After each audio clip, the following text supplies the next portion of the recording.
let me tell you something. Every single person starts their journey somewhere. My story didn't start in a nice house with a white picket fence. No, sir. My journey began at the very bottom. I grew up poor, bouncing around in foster homes and youth homes because, for me, that was just the result of my situation. The state became my parent, and that's a tough road for any kid. You learn to be hard because you have to be. You learn to survive because nobody is coming to save you. It was a life without a safety net, where one wrong step meant a long, long fall. And believe me, I took a lot of wrong steps. My childhood wasn't about playing outside until the streetlights came on. It was about figuring out where I belonged, in a world that told me I didn't belong anywhere. This led me down a path that a lot of folks never come back from. I found trouble early, and trouble liked my company. From the age of 14, I was in and out of the system, starting with a juvenile penitentiary. That wasn't a scared, straight program for me. It just became a place for learning how to be even more dysfunctional. As an adult, that pattern continued with county jails, adult penitentiaries, probation, and parole. It was a revolving door, and I kept walking right back through it every time. The fuel for this whole mess was alcohol. I started drinking when I was just a boy, around 12 or 13 years old. It wasn't just something to do on the weekends, it became a part of who I was. A hard day at work meant a trip to the bar. A good day at work meant a trip to the bar to celebrate. Every road led to the same place, a bar stool and a bottle. This habit led me to 6 drunk driving offenses. 6 times I got behind the wheel when I shouldn't have. It's a miracle I'm here to talk about it, and an even bigger miracle that I didn't hurt anyone else along the way. You see, when you're living in that cycle, you don't think about the future. You're just trying to get through the day. You don't think about building a life. You think about your next drink. My thinking was all messed up. I had accepted that this was my lot in life. I was the guy from the wrong side of the tracks, the foster kid, the ex-con. I had a master certification as an automotive technician, something that should have given me a great life, but it took me 6 years to finish a 2-year program because I couldn't get out of my own way. I was stuck in the mud, spinning my wheels and digging myself deeper every single day. Everyone has a moment when you look in the mirror and you don't recognize the person staring back at you. My moment came when I was facing my 6th drunk driving. I was looking at going back to prison, and this time it would be for a long while. I sat there, and for the first time I was truly tired. I wasn't tired of the cops or the judges or the system. I was tired of me. I was tired of the choices I was making, tired of the life I was living, and tired of the constant disappointment I felt in myself. I knew deep down in my soul that if I didn't change right then, I was never going to. The real battle wasn't in a courtroom, it was in my own mind. One day, after an unexpectedly short work shift, the urge hit me like a ton of bricks. My body practically pulled me to the bar on its own. It was a magnetic pull. But this time, something was different. I fought it. I literally argued with myself out loud, telling myself, "Don't you do it. Don't you walk in there." Instead of walking into that familiar bar, I walked past it and another bar. I ultimately ended up at a gas station, leaving with a couple of coffee energy drinks. It might sound small, but that was the biggest battle I had ever won. I had broken the pattern. That small victory was everything. It was proof. It was the first piece of evidence I had that I could actually do something different. I realized my brain was programmed for failure, just like a machine on an assembly line. And when a certain situation happened, my brain automatically produced the same result. Bad day? Go drink. Stressed out? Go drink. Happy? Go drink. It was a simple, destructive program that was running my entire life. I knew right then that if I wanted a different life, I had to rewrite the code.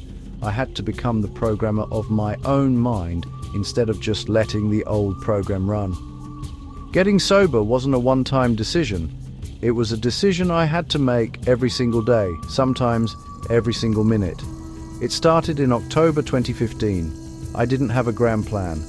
I just knew I couldn't have that first drink. I had to create new responses to life's problems Instead of running from my feelings with alcohol, I had to sit with them. I had to learn to deal with stress, anger, and even happiness without a bottle in my hand.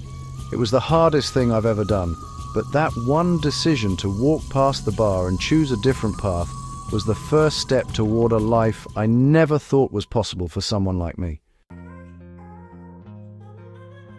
Changing your life starts with changing your mind.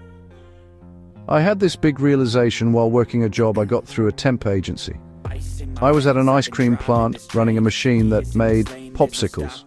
I watched this machine all day, and it was all about programmable logic. If a stick wasn't in the right place, the machine would stop. If the syrup was low, an alarm would sound. Every action had a pre-programmed reaction, and it hit me. My brain worked the same way.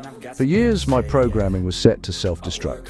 I had to learn how to open up the control panel on my own mind and start making some changes. So how do you do that? You start small. You have to identify the bad code. For me, the code was, when I feel stress, I drink alcohol. The new code had to be, when I feel stress, I will go for a walk, or I will call a friend, or I will drink a coffee. It's about creating a simple if-then statement for yourself. If this happens, then I will do that.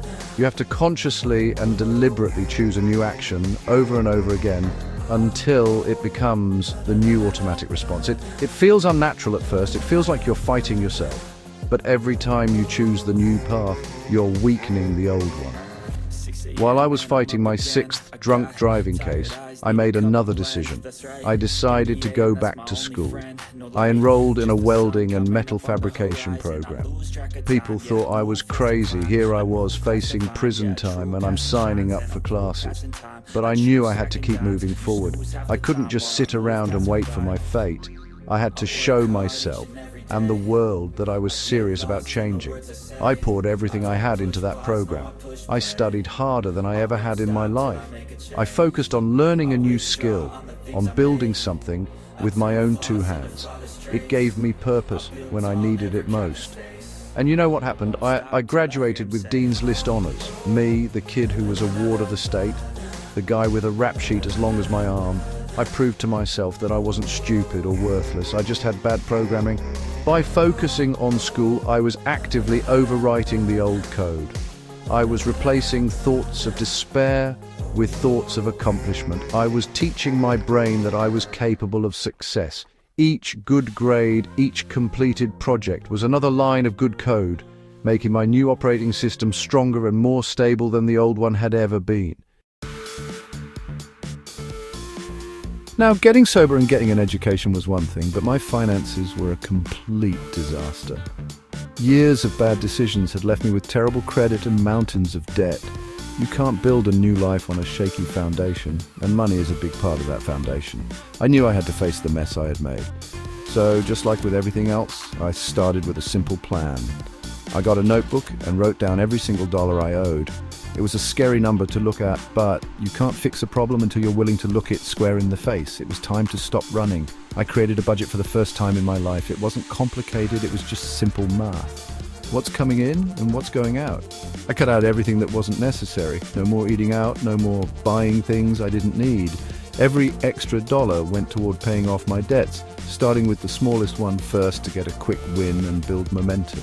I learned to live on less than I made, which is a secret that rich people know and the rest of us need to learn. It was a slow and painful process, but with every debt I paid off, I felt a weight lift off my shoulders. I was buying my freedom back.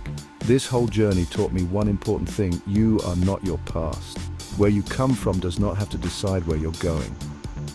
I came from poverty, foster care, and prison. I was an alcoholic with 6 OWIs. By all accounts, I should be another statistic. But your past is just a story. It's up to you to decide if it's the whole book or just the first chapter. You have the power to start writing a new chapter today. It doesn't matter how deep in a hole you are. You can always start climbing out. It starts with one decision, one small change in your thinking. That's why I started my YouTube channel. I'm not a fancy creator with a studio.